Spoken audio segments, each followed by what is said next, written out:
Ma'am अभी news हमें भी जस्ट मतलब मैसेज ही आया है व्हाट्सएप पे, तो हमारे पास ऑफिशियल न्यूज़ तो है नहीं इस चीज़ की। बट अगर मैम ये ऐसा हुआ है तो सीरियसली मैम ये बहुत पहले हो जाना चाहिए था। और थैंक यू वेरी मच। जब जागो तभी सवेरा वाली बात है मैम। अगर आज भी इन चीज़ों पे रोक लगाई जाए तो बहुत ज़्यादा ज़रूरी है मैम। इन हॉस्पिटल्स की अपनी मनमानी जो चल रही है उस पे रोक लगनी चाहिए। मैम मैंने पहले भी एक इंटरव्यू में कहा था कि मैं इस तरीके का पहला विक्टिम नहीं हूँ। बट मैं मेरी वाइफ मेरी फैमिली हम लोग अपनी जी जान लगा देंगे कि हम लोग ये लास्ट विक्टिम हो, हमारे बाद ऐसा किसी के साथ ना हो। हम अपने परमात्मा से हाथ जोड़ के ये विनती करते हैं अपने परमात्मा से कि हम लोग इसके आखिरी विक्टिम हों, इसके बाद ये चीज़ किसी के साथ ना हो। मैम ये मौत से भी बदतर चीज़ है मैम। किसी पेरेंट्स को उनके बच्चों से अलग कर देना या किन्हीं बच्चों को उनके माँ बाप से दूर कर देना, इससे बुरी मौत भी नहीं हो सकती मैम। मैम आप बताइए क्या लगता है कि ये जो पूरा गठन हुआ है इस कमेटी का, आप लोग के मामला को इतना हाईलाइट मिला, हर जगह लोगों ने बहुत सराहना की, जो भी चीज़ें आपके साथ हुई उसके बाद इस पे संगठन किया गया। फ़र्स्ट ऑफ़ ऑल तो मैं यही कहूँगी कि थैंक यू सो मच सारी सारी पब्लिक का, उन सब लोगों का जिन्होंने हमें इतनी सपोर्ट की, इतनी हिम्मत दी कि हम खड़े होके इस चीज़ के ख़िलाफ़ लड़ पाए। जो अन्याय हमारे साथ किया गया है, जो हमारे बच्चों के साथ अन्याय किया गया है, उसको हमें पब्लिक की इतनी हिम्मत हमें दी गई है कि आज हम आपके सामने बैठ पा रहे हैं, बात कर पा रहे हैं। पहले तो मैं इस चीज़ के लिए बहुत बहुत तहे दिल से हम दोनों की तरफ से थैंक यू सो मच कि हमें इतना सपोर्ट मिला पब्लिक का। और मुझे लगता है कि ये जो कमेटी है, वही जैसे इन्होंने कहा कि देर आए दुरुस्त आए, अगर ये पहले बनी होती तो शायद आज हमें ये दिन नहीं देखने पड़ते। बट फिर वही बात है कि बन गई है, और अगर ये न्यूज़ सही है, ये एक्चुअल में कमेटी बनाई जा रही है, तो ये एक बहुत ही बड़ा और एक बहुत ही अच्छा स्टेप है हमारे जैसे उन हज़ारों लाखों कपल्स के लिए जो आईवीएफ के थ्रू अपनी फैमिली को कंप्लीट कर रहे हैं, जो आईवीएफ के थ्रू अपने ट्रीटमेंट करवा के अपने परिवार में बच्चों की खुशियाँ लाना चाह रहे हैं। ये उन सब के लिए एक बहुत बड़ा स्टेप होगा मैम, क्योंकि एक्चुअल में इन आईवीएफ सेंटर्स के ऊपर कोई तो एक ऐसी चीज़ चाहिए जो प्रॉपर इनकी पूरी इनके ऊपर पूरा ध्यान रखे, पूरी इस चीज़ की जांच की जाए कि क्या किया जा रहा है इन हॉस्पिटल्स में, कैसे किया जा रहा है, रूल्स एंड रेगुलेशंस फॉलो हो रहे हैं या नहीं हो रहे हैं। ये एक बहुत ही अच्छा कदम है अगर उठाया जा रहा है तो। सर, जिस न्याय की हम लोग इतने दिन से उम्मीद कर रहे थे, वो उम्मीद कहीं ना कहीं टूटता जा रहा था, क्योंकि दर बदर आप जा रहे थे, कहीं से कोई सुनवाई नहीं हो रही थी। उसके बाद जब इस तरह का स्टेप लिया गया, क्या कोई आपको लगता है कि ये पर्टिकुलर स्टेप आपको न्याय दिलाने में कारगर साबित होगा? मैम देखिए, अथॉरिटीज़ आप चाहें जितनी मर्जी बना लीजिए, शायद मेरी वाइफ को इस चीज़ का खुल के आइडिया नहीं है या वो खुल के बता नहीं पाए। अथॉरिटी है, आईवीएफ के ऊपर अथॉरिटी है, स्टेट एआरटी डिपार्टमेंट है, ministry of health and family welfare है। लेकिन जब वहाँ के लोग काम ही नहीं करेंगे तो कैसे होगा। और मैम रही न्याय की बात, आप ये देखिए मैम, मैं 3 महीने तक भटकता रहा कि हमारी एफआईआर हो जाए। एफआईआर के बाद हम कोर्ट में गए, कोर्ट में मेरा केस 2 महीने में मैम 4 कोर्ट से निकला है मैम। चारों कोर्ट्स ने फाइंड आउट किया कि हमारे साथ गलत हुआ है। हॉस्पिटल जो क्लेम डाल रहा है, उन्होंने रिवीजन पिटिशन डाली थी, उसमें इरेगुलरिटीज़ है, जो डॉक्यूमेंट सबमिट किए उसमें इरेगुलरिटीज़ हैं, और इन्वेस्टिगेशन के ऑर्डर हुए हैं। लेकिन मैम इन्वेस्टिगेशन करनी किसने है? पुलिस ने। इन्वेस्टिगेशन करनी किसने है? स्टेट एआरटी डिपार्टमेंट में। मैम मेरे ऑर्डर में क्लियरली जो जज साहब हैं मोहम्मद एहतराम जी, उन्होंने ऑर्डर में क्लियरली लिखा हुआ है कि पुलिस को कौन से डॉक्यूमेंट सीज़ करने हैं। कंसेंट फॉर्म्स, ठीक है जी, क्योंकि तभी तो प्रूव करेंगे कि हमने डबल डोनर लिया था या नहीं लिया था। उसके अलावा हमारे मेडिकल ट्रीटमेंट के रिकॉर्ड्स सारे के सारे, उसके अलावा embryo log sheets, embryo transfer sheets, ये सारी चीज़ें मैम। मैम पुलिस के पास जाते हैं, पुलिस ये कहती है कि हम ये डॉक्यूमेंट सीज़ नहीं कर सकते क्योंकि इसके लिए स्टेट एआरटी डिपार्टमेंट की सुपरविज़न की रिक्वायरमेंट है। और अभी मैम, अभी 3 तारीख को, 12 तारीख को आपको याद होगा, 12 तारीख को जब हम लोग मिले, 12 जून को हमारी एक हियरिंग हुई थी वहाँ पर। उसके बाद मैम पहली बात तो जो ऑर्डर पास किया गया 12 जून की जगह, वो पास किया गया मैम 3 जुलाई को। और 3 जुलाई में वो ये कह रहे हैं कि जी हम अपनी सारी प्रोसीडिंग्स को होल्ड कर रहे हैं, स्टेट ART डिपार्टमेंट, हम अपनी सारी प्रोसीडिंग को होल्ड कर रहे हैं क्योंकि आपका केस सब्सिडाइज है। सबसे पहली चीज़ मैम, मेरे केस जितने भी चल रहे थे वो 5 जून को मेरे फेवर में आ चुके थे। ये रिटर्न सबमिशन 12 जून को मैं उनको दे चुका हूँ। अब हुआ क्या है मैम, आप ये समझिएगा पूरी क्रोनोलॉजी। उनके ऊपर जो ministry of health and family welfare की तरफ से प्रेशर था कि आप जो आपने इन्वेस्टिगेशन की है वो डिक्लेयर कीजिए क्या किया आपने, ठीक है जी। 12 को उस प्रेशर के अंडर उन लोगों ने हमारी मीटिंग रखी। उस मीटिंग के बाद उन्होंने 15 जून को ministry of health and family welfare की तरफ से उनको मेल जाता है कि आपने अभी तक कोई रिपोर्ट नहीं दी है, आपको 3 दिन का टाइम दिया जा रहा है, आप 3 दिन में बताइए क्या इन्होंने डबल डोनर लिया था या नहीं लिया था। वो पूरी मैं आपको दे दूंगा क्या क्या क्वेश्चंस पुटअप किए गए थे। उन्होंने ये क्लियरली पूछा था कि जो कंसेंट फॉर्म्स या जो चीज़ें आपने सीज किए हैं या नहीं किए। दूसरी चीज़, जो कंसेंट फॉर्म्स और वो चीज़ें आप बोल रहे हो कि आपके पास हैं, क्या वो एज़ पर ART लॉ है या नहीं है। मैम 18 तारीख को भी उन्होंने कोई रिप्लाई नहीं किया। उसके बाद 26 तारीख को एक मेल फिर से जाता है मिनिस्ट्री की तरफ से, उनसे फिर से उनको और वो किया जाता है। मैम आप ये देखिए, वो ऐसे, मैं फिर कह रहा हूँ ना मैम, मैं क्यों बोलता हूँ उनको शेर के बच्चे, कोर्ट को बाईपास कर रहे हैं मैम। कोर्ट का ऑर्डर 5 तारीख को आ चुका है, इन्वेस्टिगेशन कीजिए, इन्वेस्टिगेशन की रिपोर्ट इशू कीजिए। मैम पुलिस 3 ऑर्डर उनको लेटर लिख चुकी है, मल्टीपल कॉल्स कर चुकी है। और मैम हेल्थ मिनिस्ट्री जो उनके ऊपर डिपार्टमेंट है उनकी तरफ से 7 ईमेल्स जा चुकी हैं मैम। लेकिन मैम उन्होंने क्या तरीका निकाला, उसका रिप्लाई ये निकाला है कि ये केस सब्सिडाइज है, जब तक वहाँ पर क्लियर नहीं होगा हम अपनी इन्वेस्टिगेशन डिक्लेयर नहीं करेंगे। मैम स्टेट ART डिपार्टमेंट को पहली बात तो वो इंडिपेंडेंट अथॉरिटी है, उसको इन्वेस्टिगेशन करके दूसरों को बताना है। दूसरी चीज़ मैम, मेरा कोई केस सब्सिडाइज है ही नहीं इस वक्त। 4 कोर्ट में से केस निकल चुका है, रिवीजन पिटीशन उनकी 5 जून को कैंसिल हो चुके हैं और ये ऑर्डर मैंने 6 जून या पता नहीं 7 जून को उनको मेल किया है।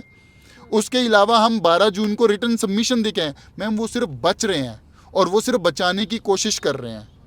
मैम आप कितनी ही आप कह रहे हो कि ये चीज़ बनी है, अच्छी बात है मैम, अच्छी बात है ये चीज़ बनी है, लेकिन मैम जब तक उसमें काम करने वाले लोग सही नहीं होंगे ना मैम, तब तक कुछ नहीं होगा। आप बना लीजिए 100 एजेंसीज बना लीजिए। आपने ये बताया कि आपके जो भी फाइल्स है उसको फैब्रिकेट करके कोर्ट में पेश किया जा रहा है, अलग अलग जगहों पे ART डिपार्टमेंट में, हर जगह दिया। आपको क्या लगता है सबसे बड़ा बदलाव क्या होना चाहिए जो ये IVF सेंटर्स हैं उनके जो हॉस्पिटल्स उसमें सबसे बड़ा बदलाव का क्या ज़रूरत है? मैम ये केस जो शुरू हुआ था ना, एक DNA टेस्ट से शुरू हुआ था मैम, ठीक है जी। और बहुत ज़्यादा हल्ला मच गया था कि DNA टेस्ट हुआ है, ठीक है। DNA टेस्ट क्या होता है मैम, स्वैब टेस्ट लिया जाता है, आपके चिक से स्पिट लिया जाता है बच्चों का, वो मैम वो मैंडेट करवा दीजिए। किसी हॉस्पिटल वालों में हिम्मत नहीं होगी मैम। मैम मुझे एक बात बताइए, अभी हमने न्याय की उम्मीद कभी नहीं छोड़ी, सबसे पहली चीज़ तो हम ये बता दें, क्योंकि मैम हम जहाँ भी गए हम जीते हैं, जहाँ भी गए हैं हम लोग जीत के आए हैं मैम। जितने भी कोर्ट में 4 कोर्ट में गए हैं, चारों में हमारे फेवर में आए हैं मैम। और ये जो इनका कहना है स्टेट ART डिपार्टमेंट का, हम इन्वेस्टिगेशन का रिपोर्ट नहीं देंगे, ठीक है जी, वो भी हमारी ही जीत है मैम।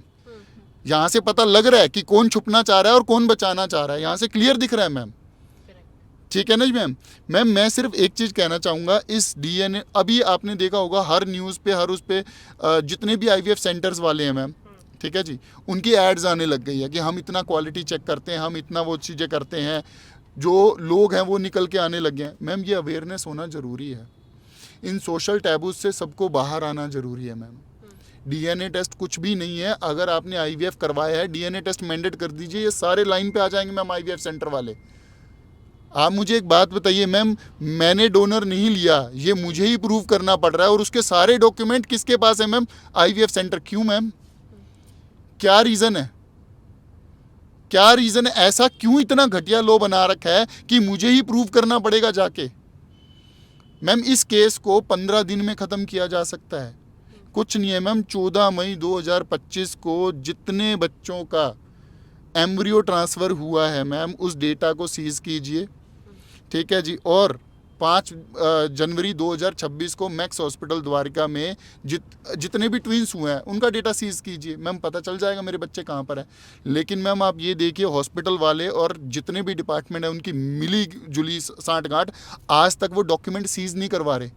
मैम 7 महीने होने को आ गए, डॉक्यूमेंट सीज नहीं करवाए जा रहे। क्या ये काफ़ी नहीं है ये बताने के लिए कि इस देश में हो क्या रहा है? सर आप बोल रहे हो कि 15 दिन में ये केस सॉल्व हो सकता है, मैम फिर क्या लगता है क्या वजह है कि 3 महीना खिंच गया और अभी तक कुछ नहीं हुआ? मैम 7 मंथ्स, अब तो 7 7 महीने months है ना। आप लगा के चलिए। जनवरी में शुरू हुआ था, हम लोग जुलाई में बैठे हैं मैम। हाँ। 6 महीने निकल चुके हैं, 7th मंथ शुरू हो चुका है। उसका एक ही रीज़न है मैम, संरक्षण, प्रोटेक्शन। ये जो ART डिपार्टमेंट वाले हैं मैम, मैं खुल के बोल रहा हूँ, मुझे पता है ये लोग आएंगे मेरे ऊपर, लेकिन आने दीजिए, कोई फ़र्क नहीं पड़ता। मैम ये ART डिपार्टमेंट वाले जो ये IVF सेंटर्स के ऊपर बनाए गए हैं ना, ये इसलिए नहीं बनाए गए हैं कि ये जो पब्लिक है, जो आम जनता जाती है, जो अपना ट्रीटमेंट करवाती है, उनकी हेल्प के लिए ये बनाए गए हैं। IVF सेंटर वालों की हेल्प करने के लिए कि आप गलतियां कीजिए, आपकी गलतियां छुपाने के लिए हम लोग बैठे हुए हैं। बेसिकली जो आईवीएफ सेंटर में जो बिल्कुल। डॉक्टर्स है उनकी गलती हो बिल्कुल बिल्कुल। अब आप एक बात बताइए, ART डिपार्टमेंट का क्या काम है? जैसे एक कोर्ट का काम होता है कि पब्लिक न्याय मांगने जाती है, वो वहाँ पे जाके अपना जो जज साहब होते हैं वो दोनों पार्टियों की बात सुनते हैं और अपने हिसाब से जो जज के सामने जो होता है वो न्याय आता है। एविडेंसेस को देखकर वो चीज़ की जाती है। ART डिपार्टमेंट क्या कर रहा है, उसको क्यों बनाया गया है, क्या काम है? इतना बड़ा गवर्नमेंट ने एक डिपार्टमेंट खोला है प्रॉपरली, और वो अपना काम क्या कर रहा है कि जो गलत कर रहा है हॉस्पिटल उसको पूरी प्रोटेक्शन दे रहा है, उसकी पूरी हेल्प कर रहा है। मैम आप मुझे एक बात बताइए, अभी तक 7th मंथ स्टार्ट हो चुका है मैम, डॉक्यूमेंट सीज क्यों नहीं किए जा रहे? क्या प्रॉब्लम है? और एक कपल के मैम ऐसे कितने डॉक्यूमेंट्स होंगे जो सीज करने में उन्हें 7 महीने का टाइम लग रहा है, और 7 महीने बाद भी वो उनसे डॉक्यूमेंट और अब तो उन्होंने बोल दिया कि हमने प्रोसीडिंग ही होल्ड पे कर दी है, हमसे कोई सवाल ही मत पूछो। किसने बोला ये बात? ये स्टेट ART डिपार्टमेंट का लेटर आया मैम 3 जुलाई को मेरे को, मैं आपको ये पढ़ के सुनाना चाहता हूँ ये लेटर। अब तो उन्होंने बिल्कुल ही इस केस के लिए अपने और हाथ खड़े मैम कर दिए। ये अगेंस्ट द लॉ है, उनकी ड्यूटी है, कोर्ट से पहले उनकी ड्यूटी थी इस केस के ऊपर एक्शन लेने की, लेकिन किया नहीं मैम उन्होंने। मैं आपको ये पढ़ के सुनाना चाहता हूँ इन लोगों ने क्या बोला है। ये 3 जुलाई को, मुझे उससे पहले जो मैंने आपको बताया था, मैं जो हेल्थ मिनिस्ट्री की तरफ से मेल गई थी, पहले मैं उस मेल के आपको पढ़ के सुनाना चाहता हूँ, ठीक है जी, ताकि उससे क्लियर हो कि चल क्या रहा है। ये रिचा मैम की मेल थी शायद। हाँ जी, रिस्पेक्टेड सर एंड मैडम, ये हेल्थ मिनिस्ट्री की तरफ से मेल गया है। अब मैम ये आप सबसे पहले ये देखिए मैम, ये भारत सरकार द्वारा इशू किया गया है ये, ठीक है जी, to state program officer ART and surrogacy. अब इसमें लिखा क्या है, I am directed to refer this department letter of even number dated 25/2/26 and subsequent reminder copy enclosed on the subject cited above. ठीक है जी, अब मैं सीधा डायरेक्ट मेन मुद्दे पे आता हूँ, ठीक है। Further the complainant has diligently following up on the progress of the case and has also sent a communication dated 5/6/2026 seeking clarity on the following: whether the document, consent form, affidavit, donor record, insurance certificate, ART clinic record, embryo transfer record, admission discharge summary, all related documents submitted by hospital are genuine or legally valid, whether the said document and procedure are in complete compliance with the Assisted Reproductive Technology Act 2021 and ART Rules 2022, whether the mandatory statutory form, declaration, consent form, record keeping required prescribed under the ART Act and rules were properly followed। Ma'am ये सवाल clearly पूछे गए हैं ART department को। इस चीज़ से बचने के लिए अब उन्होंने 15 तारीख को एक अगेन मेल डाली, ठीक है जी, सॉरी ये लेटर दिया, और इसमें क्लियरली मेंशन किया, considering the urgency and seriousness involved in this matter, it is requested that comprehensive report on the case along with relevant proof sporting evidence collected by UT appropriate authority may be furnished bye appropriate authority Delhi with in 3 days of receipt of this communication. 3 दिन का time दिया गया था जो 18 तारीख को ख़त्म होना था। मैम कोई रिप्लाई नहीं किया गया। वो इनसे रिपोर्ट मांग रहे हैं कि आपने इन्वेस्टिगेशन की ही नहीं गई है मैम, उनसे डॉक्यूमेंट सीज किए, क्योंकि अगर ये रिप्लाई कर देंगे कि डॉक्यूमेंट सीज किए है तो इनको बताना पड़ जाएगा कि वो डॉक्यूमेंट सही है या नहीं है, और बस इसी सवाल से वो लोग बचना चाहते हैं। मैम ये केस सिर्फ मेरा नहीं है, आप समझिए, कोई प्रॉब्लम नहीं है मैम, हमें ठीक है जो बच्चे हमारे पास हैं हम लोग अच्छी टेक केयर कर रहे हैं और कर रहे हैं, लेकिन मैम हमारे जैसे लाखों लोग निकलेंगे, आप धीरे धीरे आप देखिएगा। कोर्ट में लगने लग गई हैं फाइलें, 2 से 4 होंगे, 4 से 10 होंगे, 10 से 100 होंगे, 100 से 1000 होंगे, और आप देखिएगा मैम किस तरीके से लोग आते हैं। अब इन्होंने जो लेटर इशू किया है 3 तारीख को, मैं वो पढ़कर सुना, ये तो क्लियर हो गया कि गवर्नमेंट ने क्लियर मांगा था कि आपने जो इन्वेस्टिगेशन की है क्लियरली बताइए और क्या सवाल थे, ये भी क्लियर था। अब मैम ये देखिएगा इन्होंने क्या लिख रखा है, ये आप देख लीजिए अगेन, यूटी एप्रोप्रिएट अथॉरिटी द्वारा इशू किया गया है ये क्लियरली, ये मेरे लेटर नहीं है, यूटी एप्रोप्रिएट अथॉरिटी द्वारा इशू किया गया है। सबसे पहले तो मैम 12 जून को जो ऑर्डर देना था इन्होंने हमें दिया 3 जुलाई को, 1 महीना डिले किया जानबूझ के। उसके बाद ये क्या कहते हैं, after careful consideration of submission advanced by both party and upon the examination of record available on file, this authority notes that the issue raised in the complaint are presently under active consideration before the competent courts and are also subject matter of ongoing criminal investigation.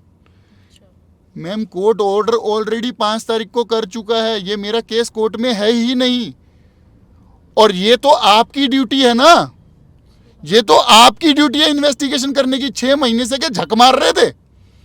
6 महीने से क्यों case को लेके बैठे हुए थे? क्यों मुझे धक्के खिला रहे थे वहां पर? अगर कोर्ट को ही करना है, कोर्ट ऑर्डर कर रही है एआरटी डिपार्टमेंट और पुलिस को। मैम आप क्रोनोलॉजी समझिए, कोर्ट ने ऑर्डर कर दिया पुलिस को कि डॉक्यूमेंट सीज कीजिए, एआरटी डिपार्टमेंट को लेटर दे दिया उन्होंने। पुलिस कह रही है कि मैं ये डॉक्यूमेंट सीज नहीं कर सकती क्योंकि मुझे एआरटी डिपार्टमेंट की हेल्प चाहिए।